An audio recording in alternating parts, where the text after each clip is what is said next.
Mummy जी आज हमारी शाम की ट्रेन है तो दीदी कब तक आ रही है? दीदी? मुझे क्या पता। तो मम्मी जी दीदी को पता नहीं है कि हम जयपुर जा रहे हैं 2 दिन के लिए? अरे दीदी को कौन बताया क्या सपना आ रहा है? तो आपने बताया ना दीदी को। मैं क्यों बोलूंगी? अच्छा वैसे तो आप दीदी को सारी जानकारी देते हो, आपने ये नहीं बोला होगा? मेरी आदत नहीं है इधर से उधर बातें करने की। मैं तो रह लूंगा अकेली, मुझे किसी की जरूरत नहीं है। और मेरी बेटी कुछ पता ही कहाँ होता है कि तुम कहाँ जा रहे हो कहाँ नहीं जा रहे। अच्छा 1 मिनट मम्मी जी। नमस्ते दीदी। नमस्ते भाभी। दीदी पता है कल मुझसे ना आलू बैंगन की सब्जी जल गई थी। आलू बैंगन? मगर मम्मी तो बोल रही थी कि आपने आलू गोभी की सब्जी चला दी थी। अरे हाँ दीदी आलू गोभी। और दीदी पता है कल ना मुझसे कप टूट गया। कप?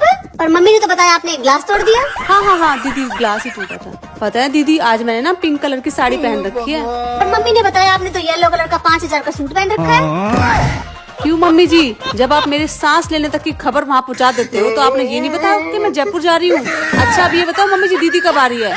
तुम्हारे जाने के आधे घंटे बाद आ जाएगी।